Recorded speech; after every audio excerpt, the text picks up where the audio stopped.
What is up, guys? Randomonium here. This is your Week 7 Fantasy LCS analysis and prediction video. In this video, I'm going to break down all the matchups for NA and EU LCS for Week 7. I will be discussing the results from previous weeks, so if you don't want those results spoiled, this is your spoiler warning. Just as a disclaimer, I have been working a lot at my job. I've been taking on a lot of responsibilities, and they're definitely expecting a lot more from me. So I have had a little bit less time to really kind of dig into the analysis for this video, but I still feel like it's going to be a pretty good video. But just keep that in mind. I haven't had as much time to prepare this video. And then additionally, I wanted to request your guys' help because I've been noticing a trend with a lot of League YouTube videos. I've been noticing that there are more and more clickbait videos with League of Legends, and I understand why content creators are going to more clickbait videos because they get views, and a lot of people are dependent on this money as for their income. So I understand completely why people are going more towards clickbait views, but at the same time I feel like all of these clickbait videos are drowning out the content creators that are creating really unique and really valuable instructional videos.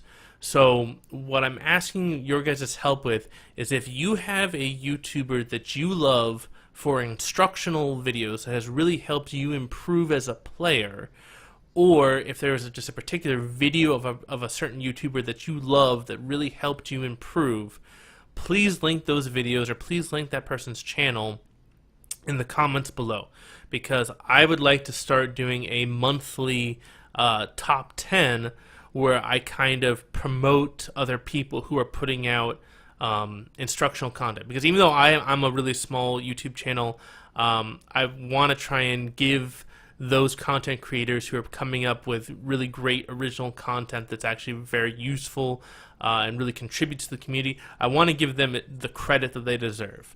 So I would like to do a monthly video on like the top 10 best videos of the current month from an instructional perspective. So feel free to leave links to those comments below. I will be screening all of those comments, making sure that they're not spam, and if they're not spam, if they're like a legitimate link, then I'll make sure that I approve it. But without further ado, let's get into the analysis. So we're going to go through every single week, every single team.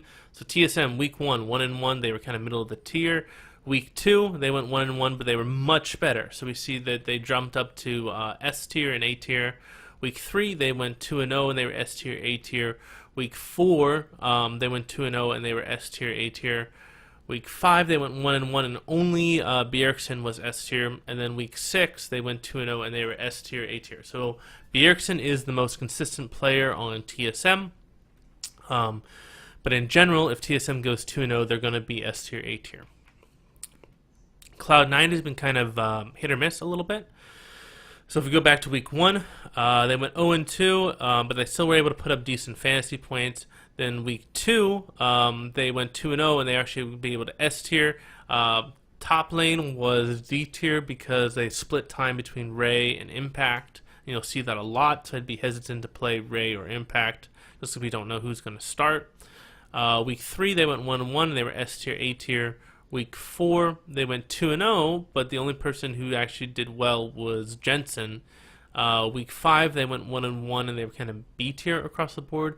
And then week 6, they had a difficult week. They went 0-2, and the only people who did well were Contracts and Jensen. So Jensen is the most consistent person on Cloud9, followed by Contracts. And you can see that, TSM is not as consistent. Or sorry, Cloud9 is not as consistent as, say, like a team like TSM right now from a fantasy points perspective. So you definitely want to be careful of when you play them given the certain matchups. So I do think that Jensen is kind of a safe pick regardless of what week it is. Phoenix 1 has had a really rough split. So if we go back to week 1, they went 0-2, but they still were able to get S tier for their bot lane and support. But then week 2, they went 0-2 and they were like bottom of the pack. Week 3, they were 0-2, and the only person who did well was, I believe this was the week that they brought in Mike Young. Week 4, they went 1-1, but they were actually S tier, and Mike Young also did phenomenal again. Week 5, they went 2-0, and only Mike Young was the person who was S tier. And then week 6, they came off of Rift Rivals. They had a fantastic showing of Rift Rivals, but they played horrible in week 6. So Mike Young has been the most consistent person, probably followed by Arrow. But you can see that if they have a bad week, if they get upset by somebody like Dignitas, they can definitely not score very high on the fantasy points. All right, let's go to FlyQuest. FlyQuest has been having a rough week. So if we go back to week 1, C tier across the board. Week 2, the only people who did well were Balls and High. Week 3, nobody did well. Week 4, nobody did well. Week 5, actually the only person who did well was Wild Turtle.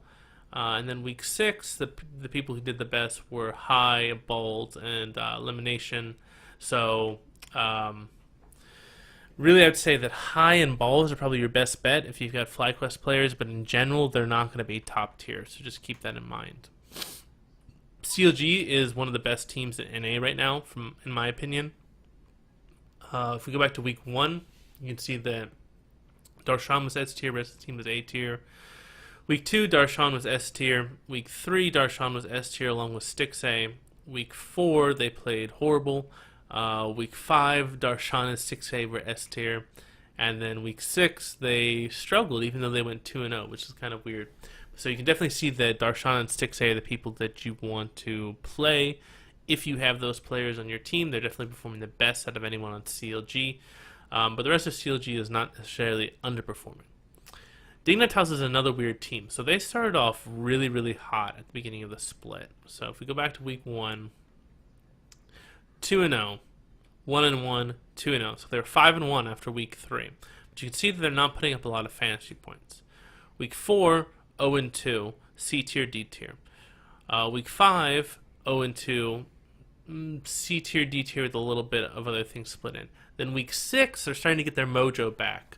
They went 2-0, but their fantasy points only improved slightly. Though I do think that they looked much better as a team overall. The way they beat CLG was incredibly impressive. So I definitely think that Dignitas is a team to keep an eye on, and if they have a favorable week, they could do very well. All right, Immortals. Immortals is another one of those teams that's been a little bit hit or miss, but they are a very strong team. So they came out strong out of the gate, went 2-0, S tier, A tier. Week 2, they stumbled pretty hard, went 1-1, and were D tier, C tier. And then week 3, they were 2-0, but they didn't reflect that in their fantasy points at all. Week 4, they were also 2-0, and they almost were S tier. They were A tier across the board pretty much.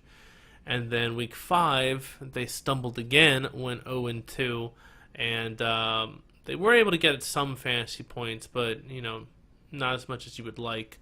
And then week 6, they came back with a vengeance. They looked much stronger. They were S tier, A tier across the board. So Immortals is one of those teams that looks like they're having that resurgence in the second half of the split, along with Dignitas. I think those are the two teams that are really kind of on the rise the most. Also with TSM. TSM looked phenomenal in week 6. So yeah, just keep that in mind. Whoops. All right, let's go to Echo Fox. Echo Fox is kind of in free fall, in my opinion. So back to week 1, only Froggen's doing well. Week 2, only Froggen's doing well. Week 3, the team did pretty well. They went 1-1, and they were kind of evenly distributed across the board. Week 4, they played horrible. Week 5, only Froggen did well. And then week 6, they decided they want to bench Froggen. Like, it makes absolutely no sense. Like, Froggen is the rock of that team, in my opinion. And I know they devote a lot of resources into him, and maybe that's why, they wanted to try something new. They wanted to try devoting resources into somebody else. But I think it was a poor decision from the coaching staff to bench Froggen. I don't know what's going on with the team. I don't know what the reasoning is. I don't know if there's some type of drama that's going on between the players or whatnot, but the last person I would bench on Echo Fox is Froggen. So I definitely would avoid Echo Fox until they figure out who their starters are going to be. Team Liquid, another team that's been struggling a lot. The only people who've been doing well have been Piglet, and then Matt has been doing well by proxy with Piglet. But you can see that, yeah, the only people who are doing well, Golden Glue had that 1 week. He did pretty well. But yeah, I would avoid Team Liquid. Envy. This is a really interesting team. This is another team that kind of surged up in week 6. So you can see they went 2-0 in week 6. They beat Cloud9 pretty convincingly. They beat Echo Fox as well. But you can see that they've been kind of hit or miss. So go back all the way to week 1. C tier, B tier across the board. Week 2, C tier, B tier. Week 3, D tier because they got crushed. Week 4, they had some A tier players. They went 1-1. Week 5, C tier, D tier. They lost to Phoenix 1, but they were able to beat Dignitas. And they came back pretty strong in week 6, 2-0. But you can see they were only A tier and a little bit of B tier and a little bit of C tier. So Envy looks like they're on the rise, but they're still not showing it in the fantasy points. I think that's because their games aren't as clean as perhaps some of the other top tier teams. Alright, let's go over to EU. So G2, week 1, they had the subs, so we can't really count that week for them. Week 2, they went 1-1, only proceeded well was Zen. Week 3, they played horrible, lost to Misfits, to C tier, D tier. Week 4, they lost to Unicorns of Love, a C tier, B tier, so a little bit better. Week 5, they came out really strong, beat Monkeys. They were, top of the charts across the board. And then week 6, they beat Splice, they absolutely dominated Splice, S tier across the board except for Sven. So what you can get from G2 is they're definitely doing a lot better.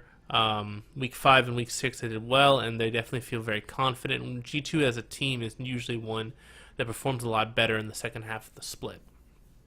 Okay, Unicorns of Love. S tier, week 1. S tier, week 2, with a little bit of C tier. Exile had a horrible week that week, if I remember correctly. Week 3, they lost to Splice, and they were only B tier, but you would expect them to actually be lower than that if they went 1-2 against Splice.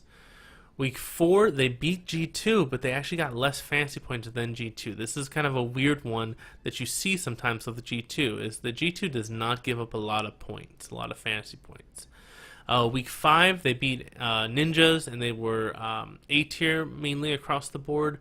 And then week 6, they were able to beat Misfits, but yet again, kind of like with G2, they didn't get very high fantasy points, which was kind of weird, kind of interesting that Misfits and G2 are two teams that are not giving people a lot of fantasy points. Fnatic, in my mind, is the best team in EU, hands down. And yeah, you can see S tier, and then they kind of struggled a little bit. They beat G2, but the fantasy points didn't reflect that, kind of showing off that G2 yet again. You don't get a lot of fantasy points against G2. Week 3, they lost to Rockcat, but they still were S tier. Week 4 went 2-0, and they were S tier. Week 5, they went 2-0. They were primarily S tier with a little bit of A tier and B tier. And then week 6, crushed Vitality, and they were S tier across the board. So if you got something on Fnatic, play them. Because most weeks, Fnatic is going to be S tier. Misfits is another team that has been kind of interesting. So we start off at the beginning. They got crushed by Fnatic in week 1. D tier across the board. Week 2, though, they bounced back, and they went 2-0, and they had a lot of S tier people. Week 3, they beat G2, but they didn't get a lot of fantasy points. Yet again, another team that does not get a lot of fantasy points against G2. Week 4, they went up against Vitality. They 2-0'd Vitality, or sorry, 2-1 to Vitality, and they were S tier mainly across the board. Week 5, they got absolutely stomped by H2K, who I feel like is probably the second best team in the EU LCS right now. And then week 6, they lost to Unicorns of Love, but they were S tier, which is really interesting. So I do feel like that Misfits is improving. Even if they weren't able to close out the match against Unicorns of Love, they are showing that they're able to put up fantasy points. So, yeah, just keep that in mind going into week 7. That even when they have a tough matchup, if they can take a game off of somebody, they can usually get good fantasy points. As I said, I think H2K is probably the second best team in the EU right now. But they have had a couple weeks that weren't great. So if we go back to week 1, they were S tier. But then they lost Unicorns of Love, and only Odo and Yankos for S tier in week 2. Week 3, they 2-0'd Vitality, and they're S tier across the board. Week 4, they got crushed by Fnatic, and you can see why their points dropped a lot. Week 5, they 2-0'd Misfits, and they were able to get very high fantasy points. And then week 6, they 2-0'd Rocket, but they did not get as many fantasy points as the previous week. And I think that's mainly because I think the Rocket games were a bit shorter. But Odo and Yankos have really been the two that I've had my eye on, and Shay. Shay has actually been putting up a lot of fantasy points, even when they do poorly. Like this week in week 4, when they got crushed by Fnatic, Shay was still 6 out of support. So that's still pretty impressive. Splice is probably the most volatile team in EU right now, and I'll show you why. So week 1, D tier. Week 2, S tier. Week 3, S tier. Week 4, S tier. Week 5, D tier. Week 6, D tier. So they're either S tier or they're D tier. There's very little in between with Splice. So the matchups for the week really matter a lot for Splice, and just keep that in mind. If they've got a favorable matchup in a certain week, you definitely want to play them. And if they're at a disadvantage, you probably want to keep them on the bench because they're just way too high risk. Vitality is another team that has showed some sign of promise. In week 5, they were able to 2-0 Rocket, and that was their best week. They were kind of S tier across the board. They were able to take a game off of Misfits, where they were able to get some fancy points for Cabo and Nuke Duck. But for the rest of the split, they haven't been putting up a lot of fancy points, so I'm kind of hesitant to start anyone on Vitality. Rocket is another team that I'm hesitant to start anyone on because they've just been kind of hit or miss. So we can see that when they went up against the subs for G2, that was one of their best weeks that they had, and then it was kind of downhill a little bit from there. So week 2, not very good. Week 3, they were able to get a couple people who were A tier because they upset Fnatic, but you would expect them to get higher fantasy points than this because they upset Fnatic and then they 2-0'd Ninjas. Week 4, they lost to Splice, and that's actually higher than you would expect. You wouldn't expect them to be B tier when they went 1-2 for a single matchup. And then week 5, they got crushed by Vitality 0-2, and they were bottom of the pack. And then week 6, they got crushed by H2K, and then they even lost to Monkeys. Yeah, and they just didn't do well. So I'd be hesitant to play anyone on Rocket. Conversely, with Monkeys, they did well in week 6. You can see that they were top points for both jungle and bot lane. This is the only good week that they've had. So just I'd be hesitant to jump on any type of hype train for Monkeys. I think they just got a favorable week. So you can see that pretty much every other week they were kind of D tier, C tier. And then Ninjas, they've just been struggling the entire split. They've been, bottom of the barrel pretty much the entire split. So obviously I would avoid playing them unless they had a super favorable week. But I don't even know what would be considered a favorable week for Ninjas because it doesn't seem that they can beat really anybody. All right, so let's go on to the week 7 matchups. Okay. Whew. All right, so first up, we've got Envy. Envy's going up against Team Liquid and FlyQuest. This is probably one of the best weeks that Envy can have. So if they're going to have an S tier performance, this has got to be the week. They had a phenomenal week 6, and I definitely think they could be S tier if they continue to step up their game the way they did in week 6. They should dominate Team Liquid and FlyQuest, and this should be a very good week for them. So if you are struggling in your fantasy league, I would recommend picking up Envy players this week. If you want to go for that risk and sub in a lot of players, Envy is probably the people you want to sub in. CLG also has a pretty favorable week. They've got Echo Fox and they've got Immortals. I do feel like the Immortals match is close. I give a slight advantage to CLG, and then I do think that CLG has a pretty sizable advantage against Echo Fox. Misfits. So Misfits has got Mysterious Monkeys, which is part of the reason why they're up in S tier. And then their second matchup this week is Splice. And the thing is that regardless of whether Misfits wins or loses, I do think that Misfits will be able to get decent fantasy points, which is why I have them up in the S tier. Because I think that even if they get 1-2'd by Splice, they'll still get enough fantasy points to put them high on the pretty high on the list, either A tier or S tier. And then finally, got TSM. TSM has got Dignitas, and they've got Echo Fox. I don't think Echo Fox is a threat to TSM right now, but Dignitas is, in my mind. Dignitas, they looked really, really good in week 6. So week 7, this is actually a really exciting matchup, and I'm actually curious to see how good Dignitas is, because TSM is usually unstoppable in the second half of a split. So it'll be really interesting to see what happens in this matchup. For the A tier teams, I've got Unicorns Love, and they're going up against Rockcat and Fnatic.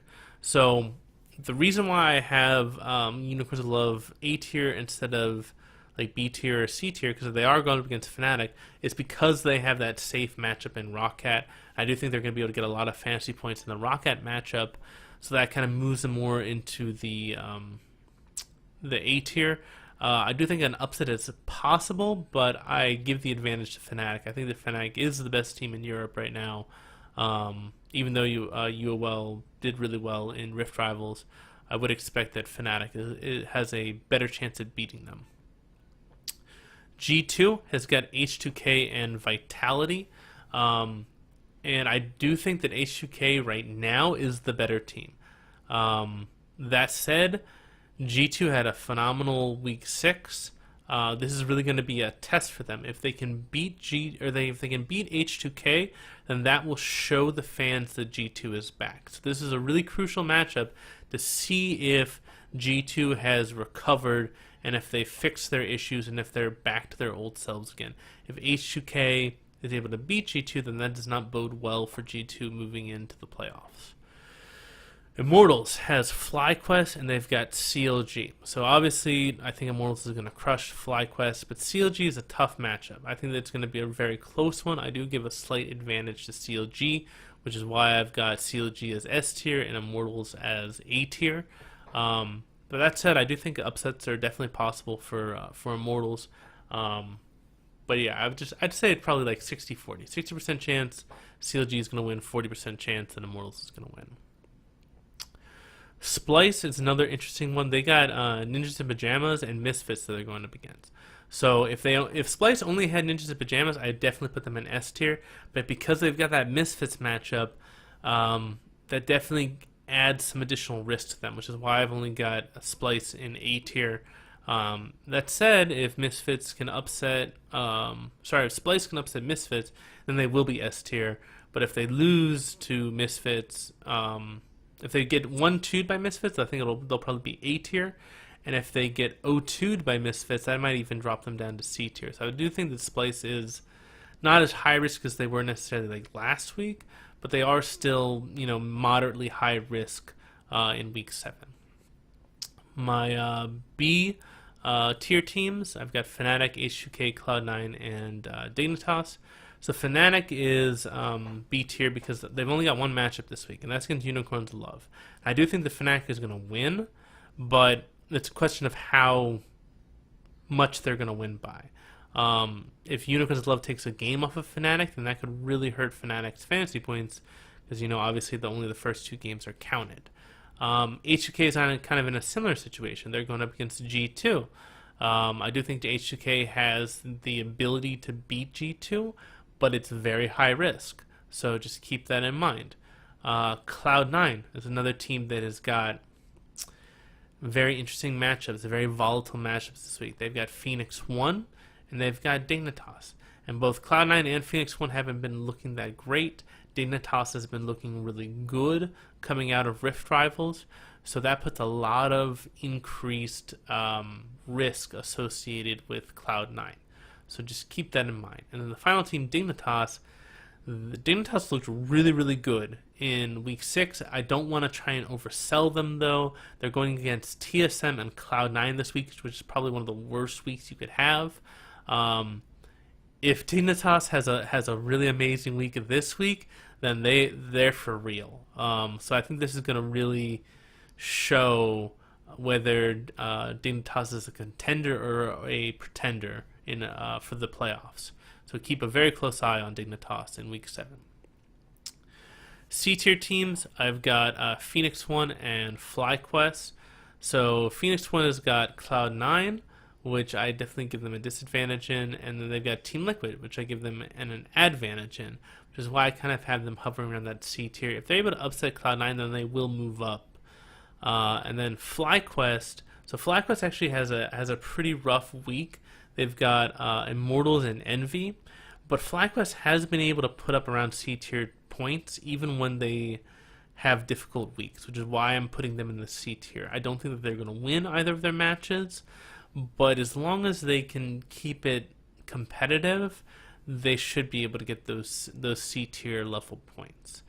And the teams that I would probably avoid this week would be Roccat, Vitality, Team Liquid, Echo Fox, Ninjas in Pajamas, and Mysterious Monkeys. So Vitality's got G2, so I'd avoid them for that reason. Rocket's got Unicorns of Love. Echo Fox has got all sorts of subs that you just want to avoid for right now until they stabilize their roster. And to make matters worse, they've got CLG and TSM.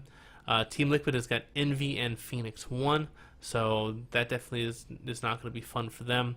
Ninjas in Pajamas has got Splice, and then Mysterious Monkeys has Misfit. So none of those are great matchups for those teams, so I would just avoid them. So that's it. That's the analysis for Week 7. If you guys enjoyed this video, please give it a thumbs up. If you made it this far in the video and you haven't subscribed yet, please hit that subscribe button so you can stay up to date on all my videos. And as a reminder, I am looking for instructional videos. I'm looking for those instructional YouTubers who don't get the credit that they deserve.